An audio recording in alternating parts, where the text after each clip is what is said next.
नमस्कार दोस्तों, अज्ञात यात्रा में इस अज्ञात स्थान पर आप सभी का बहुत बहुत स्वागत है। जैसा कि मैंने आप सबसे वादा किया था कि आप सबको एक अज्ञात यात्रा पर लेकर चलूँगा, जहां आपको कुछ मनोरम दृश्य देखने को मिलेंगे, साथ ही कुछ अद्भुत जानकारियां प्राप्त होंगी और साथ में हिंदी और अंग्रेजी के कुछ महत्वपूर्ण शब्दों का भी हमें ज्ञान होगा।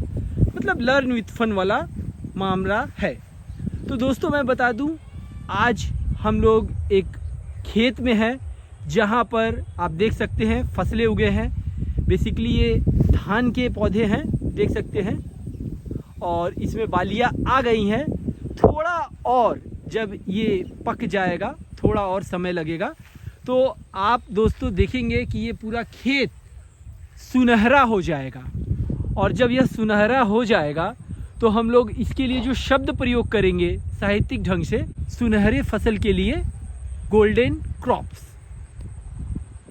अपनी इस यात्रा में आगे चलते हुए मैं दोस्तों बता दूं कि जैसे ही इस धान की कटाई हो जाती है तो इसके साथ ही कुछ ऐसे मतलब जब इसकी बालियां निकाल ली जाती है और ये जो खेतों में रह जाता है, इसे बेसिकली वहाँ पर फेंक दिया जाता है।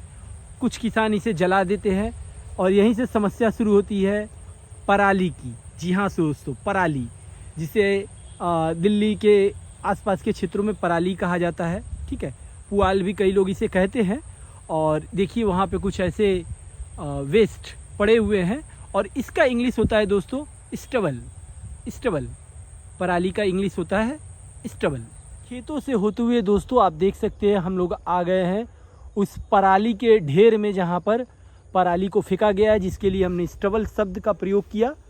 और मैं बता दूं कि खेतों के बीच में जब दो लोगों के खेत होते हैं तो उसके बीच में उसके विभाजन पर एक मिट्टी का टीला उठा सा रहता है। थोड़ा आगे चलकर मैं उसे दिखाऊंगा। उसके लिए जो शब्द यूज किया जाता है वो है ट्रेल, TRAIL, ट्रेल, पगडंडिया, जिसे पगडंडिया कही जाती है, जिस पर चलकर प्रायः लोग गुजरते हैं खेतों के बीच से, ताकि फसलें नुकसान ना हो। बेसिकली उसे इसलिए ही बनाया जाता है कि आपकी कदमों से फसलें नष्ट ना हो। और अभी एक अननोन गांव में हम लोग प्रवेश कर चुके हैं। देख सकते हैं यहाँ पे घनघोर जंगल है और थोड़े बहुत प्रकाश आ रहे हैं, बट अंदर में बड़ा अंधकार है। और अगर अब बात करें हम इस गांव की, तो यहाँ पर स्वागत के लिए इसके ठीक मुहाने पर एंट्रेंस पे आप देख सकते हैं एक बांस का चौपाल बना है।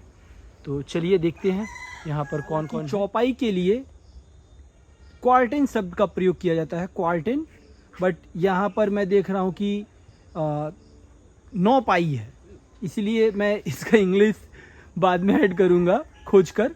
बेसिकली आप लोग देख सकते हैं कि ये लकड़े की बनी हुई, बांस के फराटे की बनी हुई एक रचना है, जिस पर सुबह शाम या दोपहर में गांव वाले बैठकर आराम करते हैं। और ये गांव का सबसे इंटरटेनिंग जगह होता है, जहां पर आसपास के लोग बैठकर यहां पर बातचीत गप लड़ाते हैं। धीरे धीरे हम लोग थोड़ा सा आगे बढ़ते हैं और देख सकते हैं कुछ कच्चे घर हैं, कुछ लोग भी नज़र आ गए, वरना भूतिया सा लग रहा था। और यहाँ पर आप देख सकते हैं, यहाँ पर एक बहुत ही घना जंगल जैसा कुछ दिख रहा है। चलते हैं पहले उधर कि आखिर ये जगह है क्या है। और कैमरा चूँकि मोबाइल में बहुत अच्छा है, अतः आपको समझ में नहीं आ रहा होगा, लेकिन ये बड़ा ही घनघोर अंधकार वाला एरिया दिख रहा है। और ऐसे जैसे कि फॉरेस्ट, अंग्रेजी में आप सबको पता होगा, जंगल के लिए फॉरेस्ट यूज होता है, जंगल भी लोग बोल देते हैं। लेकिन अगर आप घने जंगल में जा रहे हैं तो घने जंगल का जो अंग्रेजी है वो है dense forest, DENSE, dense forest. तो याद रखिएगा दोस्तों, घने जंगल के लिए आप प्रयोग करेंगे डेंस फॉरेस्ट। यहाँ पर दोस्तों आप देख सकते हैं खजूर गाछ के जो पत्ते होते हैं, ठीक है, जब वो झड़ जाते हैं और ये एक तरीके से ऊपर सूख जाते हैं और जब ये गिरते हैं तो इसे छाल कहा जाता है।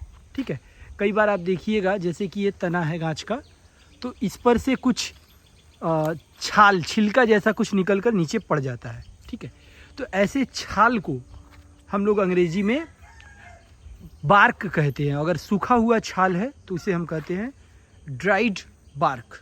तो ये यहाँ पे उसके ढेर पड़े हुए, ड्राइड बार्क, BARK, याद रखिएगा दोस्तों। जैसे कि आप देख सकते हैं एक वृक्ष है, मैं यहाँ दिखा रहा हूँ आपको, ये देखिए, जब ये वाला पोर्शन इसका टूट टूट के ऐसे निकल जाएगा तो इसे ही कहा जाता है बार्क, इसे ही कहा जाता है बार्क।